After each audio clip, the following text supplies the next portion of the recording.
Hello दोस्तों, हम आज करेंगे हिस्ट्री की नेक्स्ट वीडियो। इससे पहले हमने की थी moderate phase of INC Indian national Congress. Okay, 1905 तक जो है हमने वो पढ़ा था। तो आज हम करने वाले हैं यहाँ पे एक्सट्रीमिस्ट फेज जो है। ओके, और किसका? इंडियन नेशनल कांग्रेस का। ये कब से कब तक रहेगा? ये 1905 से लेकर के 1917 तक। ओके, कई जगह 16 भी हैं, कई जगह 17 भी है, 1917 तक। ओके, एक्सट्रीमिस्ट फेज है इंडियन नेशनल कांग्रेस का। ओके, तो इसके बारे में बड़े डिटेल से हम जानेंगे। ओके, और अगर आपने अभी मॉडरेट की नहीं देखी है, पहले मॉडरेट की आप वीडियो देखो, लगभग कोई वो 20-22 मिनट की है। उसके बाद आप जो है एक्सट्रीमिस्ट पे आना है यहाँ पे, क्योंकि एक दूसरे के साथ बहुत ज़्यादा जो है ये लिंक है। ओके, तो स्टार्ट करते हैं आज की वीडियो। सबसे पहले देखो बैकग्राउंड देख लेते हैं हम कि क्यों इनका जो है एक्सट्रीमिज़म का राइज हुआ है, क्यों इसकी ज़रूरत पड़ी थी। The failure of the moderate leader in getting any significant result from the British authorities. Okay, तो जो मॉडरेट थे, मॉडरेट लीडर्स के जो काम करने का जो तरीका था, उनसे हमको जो है कोई ऐसा मतलब कुछ ऐसा रिजल्ट नहीं मिला ताकि हम उससे जो है वो सेटिस्फाई हो सके। तो ब्रिटिश अथॉरिटी जो है उनके तरीके से काम नहीं कर रही थी। ओके, वो कुछ डिमांड अगर करते थे तो उनको फुलफ़िल नहीं किया जाता था जैसा तरीका उनका था, जैसे डिमांड वो करते थे। अब वो कैसे डिमांड करते थे आप प्रीवियस वीडियो में जा कर के देख सकते हैं। ओके, उसके बाद the limitation of moderate were the main cause of the rise of extremism. मतलब जब ये जिनकी लिमिट थी ना, अब उसी की वजह से ही जो है वो एक्सट्रीमिज्म आए हैं कि अच्छा जी आप तो यहाँ पे आकर के रुक जाते हो। ओके, बट यहाँ रुकने से तो काम नहीं हुआ ना, तो इससे आगे जाना पड़ेगा। तो इस वजह से जो है एक्सट्रीमिस्ट आए हैं, वो अपना एक नेक्स्ट स्टेप लेकर के आए थे। The partition of Bengal in 1905 open the eyes of the Indian to the true colour of the British ruler. अब तक क्या था, कुछ मॉडरेट जो लीडर थे, वो मेन बात ये थी कि वो ब्रिटिश को अपना सुप्रीम मानते थे, उनके नीचे ही काम करना चाहते थे। बट ये था, कुछ डिमांड थी वो रख दी।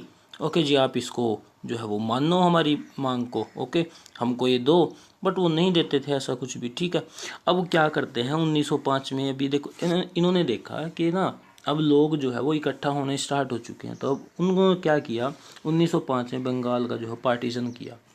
अब जैसे ही पार्टीशन किया, अब तक लोग क्या सोचते थे कि ये हमारे भलाई के लिए जो है ये काम कर रहे हैं। ओके, बट जैसे ही उन्होंने 1905 में कुछ काम किया है, बंगाल को डिवाइड किया है, वहाँ से जो भी लीडर थे ना, जो भी लोग थे हमारे इंडियंस थे, जो सभी की आंखें खुल गई। कैसे खुल गई?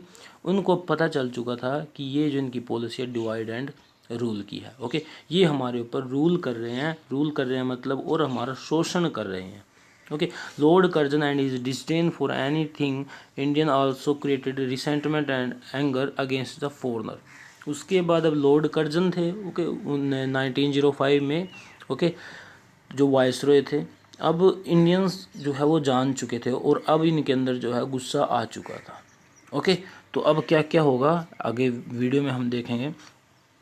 There was a fear among some leader that the moderate with their westernised nations were trying to create an India in the image of the west. अब कुछ को लगता था कि जो ये मॉडरेट लीडर हैं, ओके, ये हमारे इंडिया को एक वेस्टर्न कंट्री जो है वो ऐसा कुछ बनाना चाहते हैं।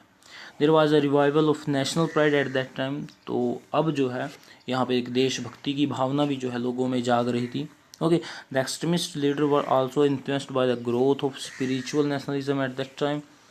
और यहाँ पे अब जो एक्सट्रीमिस्ट जो लीडर थे वो इससे भी प्रभावित थे कि लोगों में स्पिरिचुअल नेशनलिज्म जो है वो अभी जाग रही है। ओके, तो ये सभी कारण थे कि जिसकी वजह से एक्सट्रीमिस्ट जो है वो आगे आने की कोशिश उन्होंने की है। द दिल्ली दरबार हेल्ड इन 1903। ये जरूरी है जी, दिल्ली दरबार कब लगा था? 1903, when people had not fully recovered from the horrific effect of famine that killed lakhs of people, drew widespread condemnation। 1903 में ब्रिटिशर जो है वो दिल्ली दरबार लगाते हैं, और उसी समय में जो है वो कई लाख लोग मरे थे। किसकी वजह थे? भूखे की वजह से। क्योंकि सूखा आ गया था तो लोगों के पास इतना अनाज नहीं था, तो जिसकी वजह से वो मरे। और उधर ये दूसरी साइड ये दिल्ली दरबार लगा रहे हैं। ओके, तो यहाँ पे अब लोगों में जो है वो रिसेंटमेंट आ गई, गुस्सा आ गया, एंगर आ गया। अब जो है वो मॉडरेट तरीके से काम नहीं करना चाहते थे, अब वो भी अपना गुस्सा दिखाना चाहते थे एक्सट्रीमिस्ट बन के। Okay, events happening around the world also inspired the extremist leader. Okay, अब आप देखोगे यहाँ पे कि जो इस टाइम में जो वर्ल्ड था उसमें भी बहुत से ऐसे चेंजेस हो रहे थे जहाँ पे इनको देख करके जो है इनमें भी, इंडियंस में भी काफ़ी ज़्यादा जो है वो जोश आ चुका था। Other nation movement like Persia, Egypt, Turkey also motivated Indian leader. अभी दूसरे देशों में भी जो है, अभी आपको बताया कि दूसरे देशों की वजह से हमारे अंदर भी जो है कुछ ऐसी भावना जागी थी। जैसे कुछ मूवमेंट चल रही थी पर्शिया में, इजिप्ट में, तुर्की में, जो ये मूवमेंट्स जो है, इनके मूवमेंट्स के रिजल्ट देख करके इंडियंस के अंदर भी जो है एक जोश आ चुका था। ओके, तो ये सभी कारण थे कि जो है हम आगे बढ़े हैं। ओके, एक्सट्रीमिस्ट जो है वो आए हैं। अब सूरत स्प्लिट होता है जी, अब जो है वो अभी आएंगे। ओके, अभी यहाँ पे बिल्कुल इंडियन नेशनल कांग्रेस अलग अलग होगी और वहीं से बटेगा कि कौन एक्सट्रीमिस्ट रहा और कौन जो है वो मॉडरेट लीडर थे। Okay, 1907 difference between the moderate and the extremist became official in Surat session of the Indian National Congress in 1907। 1907 में बिल्कुल ये अलग अलग हो चुका था कि कौन एक्सट्रीमिस्ट है कौन मॉडरेट है। ओके, क्योंकि 1907 में इंडियन नेशनल कांग्रेस का विभाजन हुआ। कहाँ पे था ये? सूरत सेशन था, सूरत में हुआ था। कारण क्या था अभी आप इसमें पढ़ेंगे। The meeting was to take place in Nagpur that year, Nagpur में होने वाली थी। The extremist wanted Lala Lajpat Rai, Bal Gangadhar Tilak.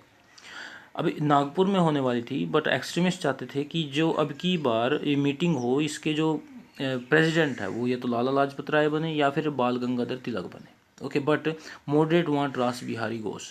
But जो मॉडरेट लीडर थे वो चाहते थे कि रास बिहारी घोष इसका जो है वो प्रेसिडेंट बने।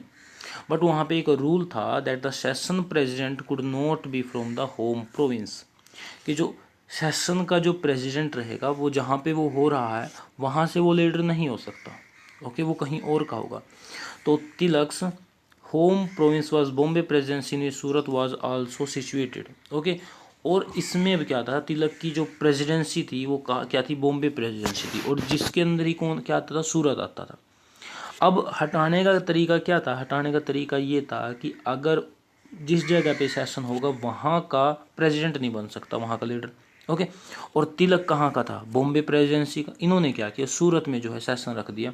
सूरत किसके अंदर आता था? बॉम्बे के अंदर। बॉम्बे का लीडर कौन था? तिलक। तिलक का वो प्रेसिडेंट नहीं बन सकता। ओके, और ये चाहते क्या थे एक्सट्रीमिस्ट? ये तो तिलक बने प्रेसिडेंट, लाला लाजपत राय बने। ओके, अब होता क्या है? So the moderate change the venue to Surat so that the Tilak could be excluded from the presidency. तो मॉडरेट ने काम किया है कि नागपुर से हटा करके सूरत में लेकर चले गए ताकि तिलक प्रेसिडेंट ना बन जाए। Moderate also wanted to drop the resolution on swadeshi boycott movement and national education. ये सभी रेजोल्यूशन को गिराना चाहते थे कि ये नहीं मानेंगे, हम स्वदेशी को नहीं मानेंगे, बायकॉट कर रहे हैं movement and national education. Okay, ये बोला गया था ना कि बायकॉट करना है नेशनल एजुकेशन का और वगैरह वगैरह। ये मॉडरेट चाहते थे कि इसको छोड़ दो आप, ये नहीं करेगा काम। ओके, बट उधर इंडियन नेशनल कांग्रेस के जो एक्सट्रीमिस्ट लीडर थे वो ये सभी कुछ चाहते थे। तो Rash Behari Ghosh become the president in a session which was held at Surat. तो अभी जो है वो मॉडरेट जो चाहते थे वैसा ही हुआ। Okay, and Tilak was not even allowed to speak and this anger the extremist who wanted to cancel the session. अब हुआ तो ये, यहाँ पे तिलक को बोलने भी नहीं दिया गया। प्रेसिडेंट तो बहुत दूर की बात है, यहाँ तक तिलक को बोलने भी नहीं दिया गया सूरत के सेशन में। रास बिहारी घोष जो है वो जो मॉडरेट था वो अभी यहाँ पे प्रेसिडेंट बन चुका है सूरत में 1907 में, जहाँ पे इनका भी विभाजन होगा। ओके, अभी देखो ना, and both side were firm on their demands neither was willing to find a common path. और दोनों के दोनों जो मॉडरेट एंड एक्सट्रीमिस्ट थे अभी अपने डिमांड पे अड़ चुके हैं, फर्म है वो। ओके, और कोई भी पीछे हटने को तैयार नहीं है। तो इसी वजह से जो है जाहिर सी बात है कि दो फाड़ होने वाली हैं। Okay, the moderate then held a separate meeting. Moderate ने अपनी अलग मीटिंग की in which they retreated the Congress goal of self government within the British empire. और उन्होंने बताया कि हमारा तो गोल यही है कि हम खुद की गवर्नमेंट लेकर के आएंगे। किसके अंडर में होगी? ब्रिटिश एम्पायर के अंडर में होगी। And to adopt the only constitutional method to achieve their goal. और हम जो है लॉ के मेथड से ही चलेंगे कि हमको ऐसे अधिकार मिले कि हम अपनी खुद की गवर्नमेंट बना सकें। और वो किसके अंडर में होगी? ब्रिटिश एम्पायर के अंडर में होगी। तरीका क्या रहेगा? Only constitutional method. ओके, अपनी अर्जी देनी है, वेट करना है, जो भी है वगैरह वगैरह। जो कुछ था वो मैंने प्रीवियस वीडियो में जो है वो बड़े अच्छे से एक्सप्लेन किया है कि इनकी डिमांड कैसे की जाती थी, कैसे डिमांड करते थे। ओके, कागजी डिमांड करते थे जी। करते क्या थे? Unfortunately the Surat session was mad by the use of sticks and this. तो अब होता क्या है, मॉडरेट अपने उस पर अड़े हैं एंड एक्सट्रीमिस्ट अपने डिमांड पे अड़े हैं। तो अभी जाहिर सी बात है कि नहीं कोई कंक्लूजन निकला, कॉमन पाथ नहीं निकला कोई। तो ये सेशन जो है वो लाठी डंडियों से चला मतलब। ओके, तो जाहिर सी बात है ख़त्म था ये। ओके, ख़राब हो चुका था सेशन। 1907 में जो है एक्सट्रीमिस्ट एंड मॉडरेट जो है अलग अलग हो चुके हैं। देखा भी आपने कि कैसे वो मॉडरेट की क्या डिमांड थी एंड ये एक्सट्रीमिस्ट तो बिल्कुल अलग ही चाहते थे ये। Okay, method of extremist leader. अब मैं आपको बताता हूँ कि इसकी मेथड क्या था एक्सट्रीमिस्ट के। अभी तक तो मैंने थोड़ा सा एक्सप्लेन किया है कि मॉडरेट कैसे काम कर रहे थे, कैसा करना चाहते थे। ये चाहते थे, इनका एक गोल था स्वराज। स्वराज मिले जी हमको, तो हमको नहीं किसी के अंडर में रहना है, स्वराज चाहिए। This at the time either meant complete autonomy and freedom from the British control. Complete freedom चाहिए जी हमको। तो हम ऐसा नहीं है कि अपने खुद की गवर्नमेंट बनाएंगे ब्रिटिश क्राउन के अंदर। ओके, ऐसा नहीं है, हमको जो है ब्रिटिश चाहिए नहीं, ऊपर से लेकर के नीचे तक अपनी सरकार चलेगी। और टोटल इंडियन कंट्रोल, पूरा का पूरा कंट्रोल इंडियन का रहेगा जी। Administration but not necessarily a break away from Britain's imperial reign.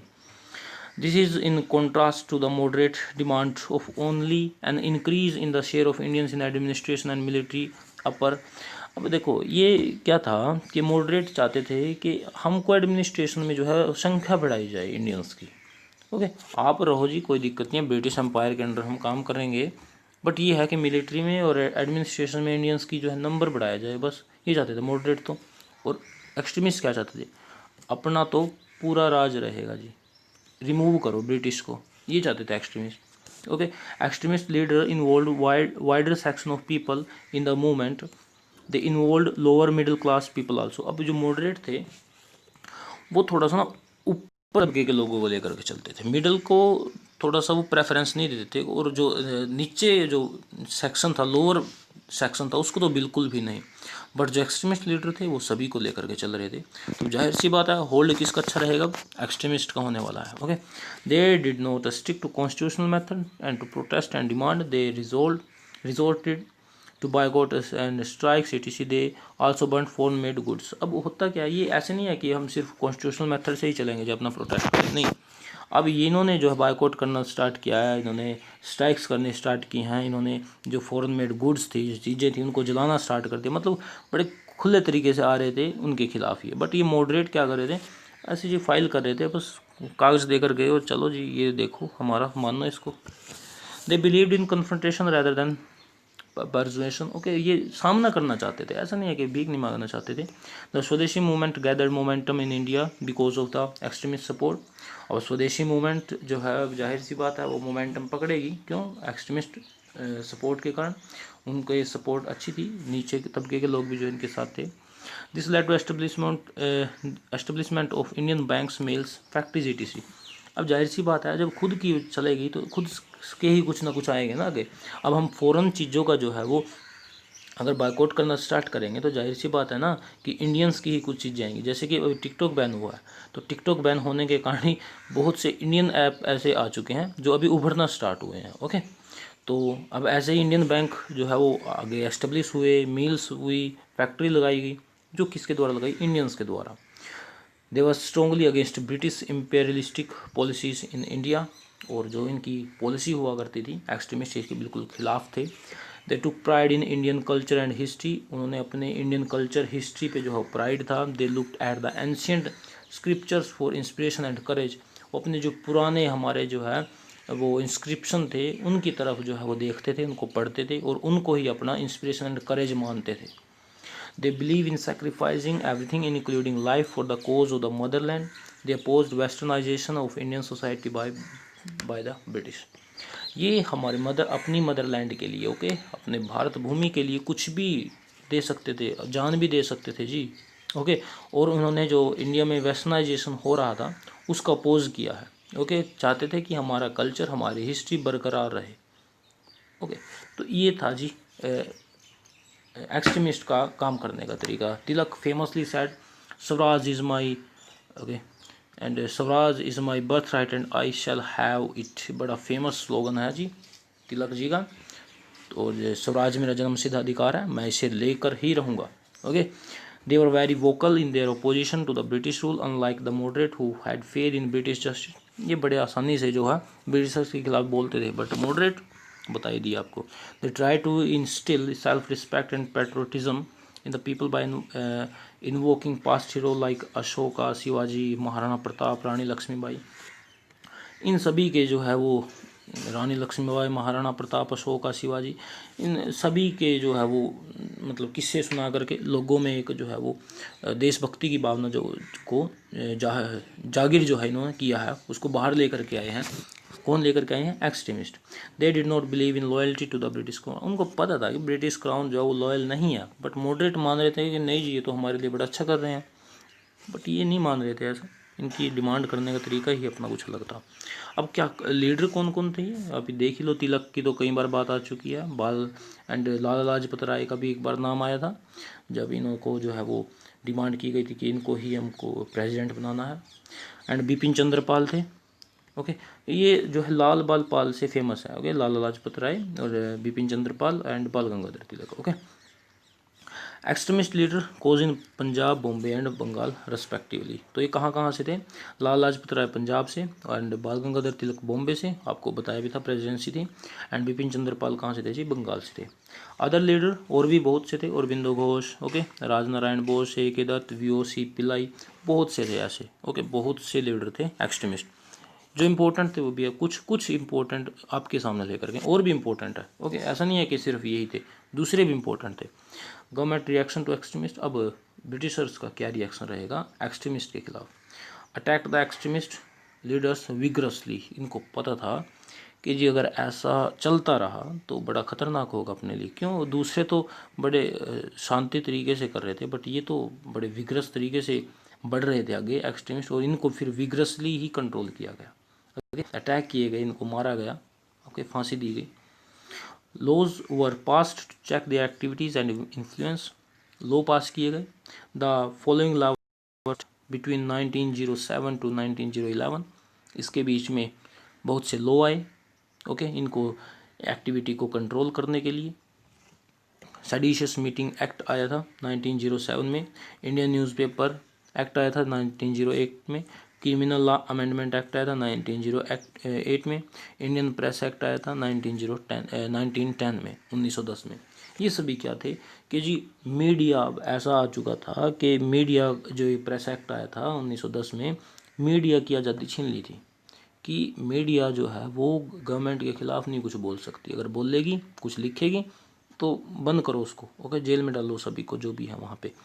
And उसके बाद की मीटिंग नहीं कर सकते ऐसे आप। ओके, बहुत से ऐसे जो है लॉ लाए गए ताकि इकट्ठे ना हो।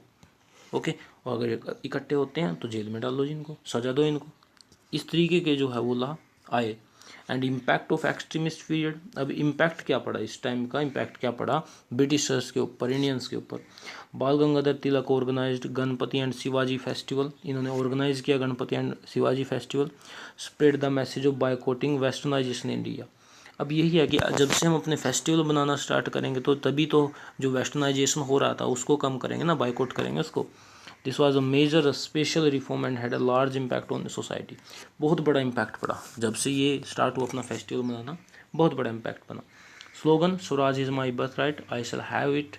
तिलक was the talk of society. अभी सभी के जुबान पे यही बात थी, अधिकार है जी हमारा स्वराज। तो British goods and national education was boycotted. ये बायकॉट की जाने लगी। But major change in economy of the country and gave ways to employment various other opportunity for the Indians. अब जाहिर सी बात है, अगर फॉरेन गुड्स को जो है हम बायकॉट करेंगे तो जाहिर सी बात है इंडियंस को खरीदेंगे, और इंडियंस को खरीदेंगे तो हमारे लिए बहुत से रोज़गार आएंगे, आगे अपॉर्चुनिटीज़ आएंगी। ओके, और इसका जो है डायरेक्टली प्रभाव कहाँ पड़ेगा? इकोनॉमी पे पड़ेगा। There was a major reform in education across the country as the extremists work on establishing national university free from government control. अब एक्सट्रीमिस्ट ने जो है वो यूनिवर्सिटी को स्थापित करना स्टार्ट किया जो गवर्नमेंट कंट्रोल से बिल्कुल बाहर थी, बिल्कुल फ्री थी। ये काम थे एक्सट्रीमिस्ट के। अब कुछ लीडर हैं, उनके भी काम थे, उसको भी एक बार जान लेते हैं। बाल गंगाधर तिलक, कई बार डायरेक्टली क्वेश्चन आ जाता है। इनको जो है लोकमान्य बोला जाता है। डायरेक्टली क्वेश्चन आ सकता है कि लोकमान्य किसको बोला जाता था? बाल गंगाधर तिलक को। पूरा नाम लोकमान्य बाल गंगाधर तिलक। और इसके कुछ पेपर्स आते थे, वीकलीज थे। द मराठा जो है किस में लिखा जाता था, इंग्लिश में। याद रखना, देखो है मराठा लिखा जा रहा है इंग्लिश में, वीकली है ये, ओके। और एक केसरी, ओके मैं इसको रब करता हूँ, एक आता है केसरी, किसके द्वारा, बाल गंगाधर तिलक के द्वारा, ये हिंदी में। दो चीज़ें आपको बताई है, एक तो आता था द मराठा और दूसरा आता था जी केसरी। किसके द्वारा थे ये दोनों दोनों, बाल गंगाधर तिलक के द्वारा थे, ओके।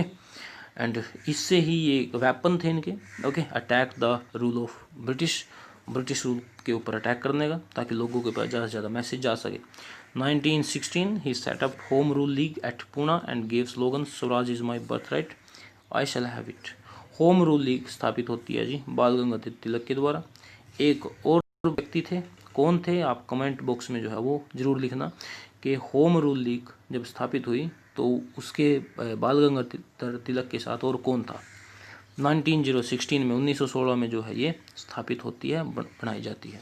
याद रखना है जी, इंपॉर्टेंट है होम रूल लीग। उसके बाद फिर कौन आता है, लाला लाजपत राय, पंजाब से थे, also called lion of Punjab, okay, lion of Punjab बोला जाता था। Played a important role in स्वदेशी मूवमेंट में, बड़ा अच्छा इंपॉर्टेंट रोल इन्होंने प्ले किया है। Famous slogan go back Simon, go back Simon, okay. याद है आपको कुछ गो बैक साइमन का किस्सा, यहीं पे इनके ऊपर लाठीचार्ज होता है, ओके। उसके बाद बिपिन चंद्र पाल आता है जी, एक्सट्रीमिस्ट फ्रॉम मॉडरेट, ये पहले मॉडरेट थे बट फिर बिपिन चंद्र पाल एक्सट्रीमिस्ट बने, देखा कि नहीं चल रहा है काम तो कुछ ना कुछ तो अलग करना पड़ेगा ना। He played an important role in स्वदेशी movement, found English weekly new India, जो न्यू इंडिया वीकली था ये न्यूज़पेपर था, किसके द्वारा, बिपिन चंद्र पाल के द्वारा। And founded Vande Mataram, okay. Aurobindo Ghosh एक एक्सट्रीमिस्ट लीडर थे, बंगाली में स्टार्ट किया था ये जुगांतर, डेली आता था जुगांतर, याद रखना Jugantar. Aurobindo Ghosh, new India week लिखा था बिपिन चंद्र पाल। और दूसरा जो केसरी था और जो द मराठा था वो किसके द्वारा लिखा गया था जी अपने, वो था बाल गंगाधर तिलक के द्वारा। चलिए उसके बाद फिर क्या आता है जी, कुछ और लीडर हैं जी, अश्विनी कुमार दत्ता है, राजनारायण बोस है, ओके, पिलाई जी थे, बहुत से और भी बहुत हैं, ओके, याद रख सकते हो। अब ये था जी कुछ हमारे लीडर्स, ओके। तो मैंने आपको बताया था कि ना कुछ इम्पोर्टेंट ऑर्गेनाइजेशन भी थी। ऑर्गेनाइजेशन मतलब जैसे इंडियन नेशनल कांग्रेस जो है वो 1885 में आई थी, ऐसा नहीं है कि इससे पहले कुछ नहीं था, बहुत सी थी। कुछ इम्पोर्टेंट है वो आपके लिए मैं लेकर के आया हूँ, अभी उसको हम देखेंगे। कुछ इम्पोर्टेंट ऑर्गेनाइजेशन थी कांग्रेस से पहले, वो क्या थी वो अभी हम यहाँ पे देखेंगे। ब्रिटिश इंडिया एसोसिएशन कलकत्ता, कहाँ पे स्थापित हुई थी ब्रिटिश इंडिया एसोसिएशन, कलकत्ता में, कब, 1857 में। देवेंद्रनाथ टैगोर, याद रखना, ब्रिटिश इंडिया एसोसिएशन BIA किसके द्वारा, देवेंद्रनाथ टैगोर के द्वारा, 1857 Calcutta. East India Association London में 1866 में दादा भाई नौरोजी के द्वारा। East India Association, British India Association Debendranath Tagore, East India Association Dadabhai Naoroji, London में हुई थी 1866 में। इंडियन सोसाइटी किसके द्वारा लंदन में हुई थी, 1872 आनंद मोहन बोस के द्वारा, Indian society Anand Mohan Bose London में। इंडियन एसोसिएशन कलकत्ता में होता है जी 1876, सुरेंद्रनाथ बनर्जी एंड आनंद मोहन बोस। आनंद मोहन बोस ने पहले भी की थी इंडियन सोसाइटी, इंडियन एसोसिएशन वो बन चुकी है, क्या है जी, सुरेंद्रनाथ बनर्जी एंड आनंद मोहन बोस। उसके बाद फिर आता है Bombay presidency association, Bombay presidency association, writing को थोड़ा देख लेना। बॉम्बे में 1885 में फिरोज शाह मेहता के द्वारा, केटी टेलिंग एंड बदरुद्दीन तैयबजी। तो ये कुछ हमारी जो है इम्पोर्टेंट ऑर्गेनाइजेशन थी, आप इनको याद रखोगे। तो ये था जी हमारा आज की वीडियो, ओके। बड़े अच्छे से बताया आपको कि एक्सट्रीमिस्ट का क्या काम था, क्या लीडर थे, क्या स्टेप थे, क्या इम्पैक्ट पड़ा, ओके। तो ये सब था जी, उसके बाद नेक्स्ट वीडियो में देखेंगे, ओके। Thank you. वीडियो अच्छी लगी तो लाइक कीजिएगा, चैनल को सब्सक्राइब देख लो, अगर आपको अच्छा लगा कि हाँ मटेरियल अच्छा है सब्सक्राइब कर सकते हो। Thank you.